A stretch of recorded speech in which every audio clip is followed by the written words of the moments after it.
सास की सोच।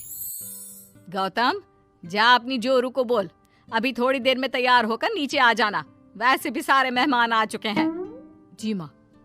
अरे गौतम की माँ, कब मिला रही हो अपनी बहू से? मैंने तो उसकी सुंदरता के बड़े चर्चे सुने हैं। आज हम भी तो देखे कितनी सुंदर है। वैसे मेरी बहू से तो कम ही होगी। काकी, भाभी इतनी सुंदर है ना कि हमको डर है कहीं किसी की बुरी नजर ना लग जाए। देखते हैं कितनी सुंदर है। अरे अब चुप कर और देख अपनी भाभी को, तैयार हुई या नहीं। अरे लो, भाभी आ गई। अरे कितनी सुंदर है, इसके चेहरे पे तो चांद सी चमक है। सुन रिमझिम, क्या नाम है तेरी भाभी का? सही पहचाना आपने, चांदनी है मेरी भाभी का नाम।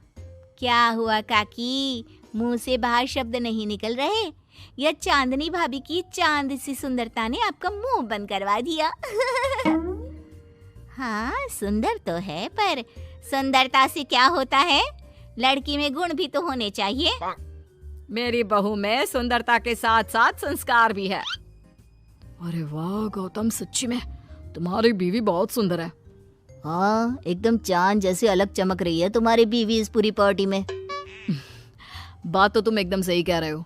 इस भीड़ में भी सबसे अलग चमक रही है मेरी चांदनी।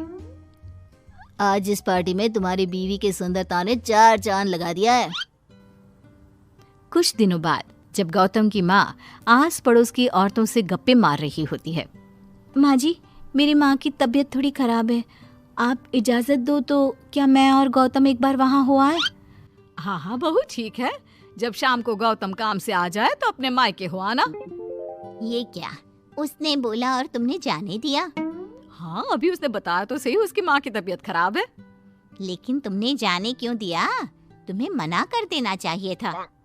लेकिन क्यों? अरे तुम्हारी बहू को अभी शादी किए थोड़े ही दिन हुए हैं और वो अपने मायके जा रही है। अरे घूमने थोड़ी ना जा रही है, वो अपनी माँ को देखने जा रही है। अरे कुछ नहीं जानती, बहुत भोली हो। ये बहुएं बस बहाने बनाती हैं अपने मायके जाने के लिए। मैं तो कहती हूँ तुम अपनी बहू पे थोड़ा ध्यान दो। एक तो तुम्हारी बहू रूप की सुंदर है, कहीं तुम्हारे बेटे को बहला फुसला ना दे। अरे लेकिन वो ऐसा क्यों करेगी? और वैसे भी वो ऐसी नहीं है, वो मेरा बहुत ध्यान रखती है। तुम ना आजकल के बच्चों को नहीं जानती।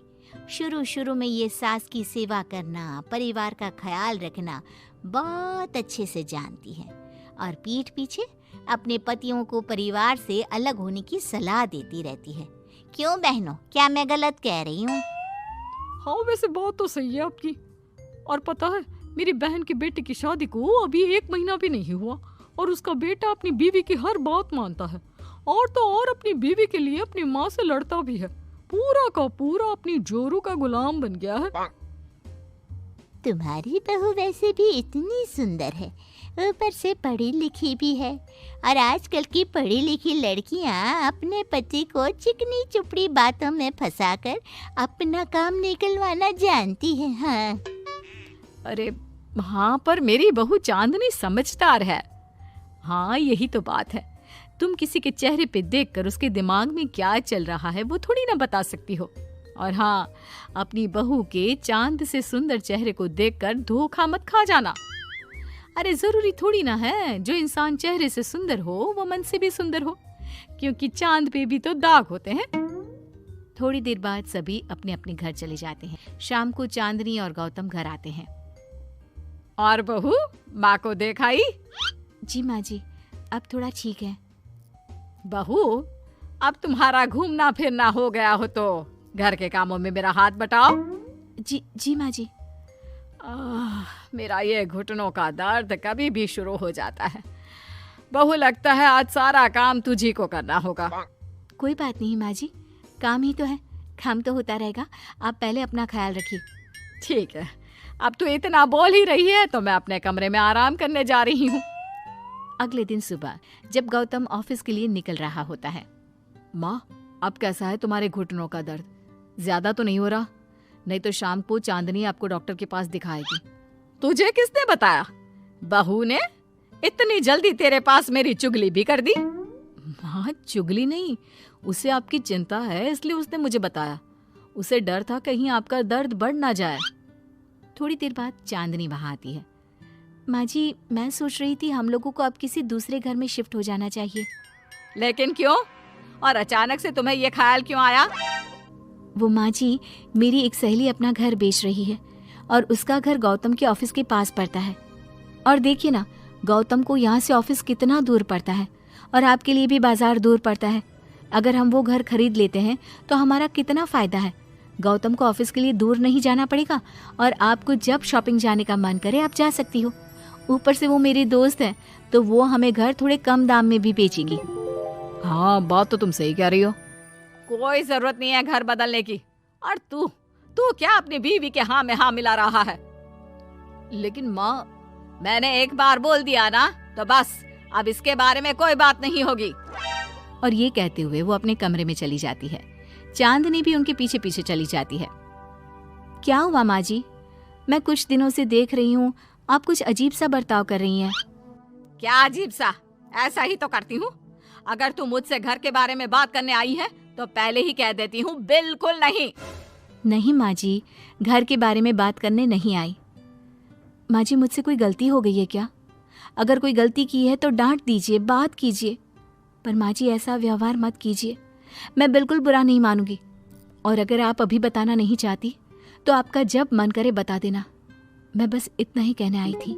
कहीं मैं आस पड़ोस की औरतों की बातों में आके अपनी बहू के साथ गलत तो नहीं कर रही? और वैसे भी वो सही तो बोल रही थी। उसने मेरे और गौतम के बारे में ही तो सोचा। वो हमारे बारे में इतना सोच रही है और मैं दूसरों की बातों में आकर उस पर शक कर रही हूँ। कुछ दिनों बाद काकी गौतम के घर गौतम की माँ से मिलने आती है। और गौतम की माँ, कैसी हो? मैंने सुना तुम घर बदल रही हो। हाँ, वो वहाँ से गौतम का ऑफिस पास पड़ता है ना, वहाँ की तरफ ज्यादा सुविधाएं भी है। लेकिन इतनी जल्दी तुमने घर कैसे ढूंढा? किसने बताया? मुझे भी बताओ, मुझे भी अपना घर बदलना था। ये चांदनी का आइडिया था, उसी ने घर ढूंढा। देखा, मैंने कहा था ना, इसने अभी से अलग घर ढूंढना भी शुरू कर दिया। देखो, इसमें मेरी भी रजामंदी है। और तुम क्या मेरी बहू की जासूसी करने यहाँ आती हो या मेरा हाल चाल पूछने? मैं तो बस। और एक बात मेरी ध्यान से सुन लो, मेरी बहू भी सुंदर है, उसका मन भी उसी की तरह सुंदर है। और एक बात, चांद में दाग जरूर होते हैं, पर जिस तरह आसमान के सभी तारे मिलकर चांद जैसी चमक नहीं दे सकते, उसी तरह मेरी बहू चांदनी की सुंदरता और खूबियों की बराबरी तुम्हारी या और किसी की बहू नहीं कर सकती। कहने की जरूरत नहीं। काकी कोई भी जवाब दिए बिना चुपचाप वहां से उठकर चली जाती है।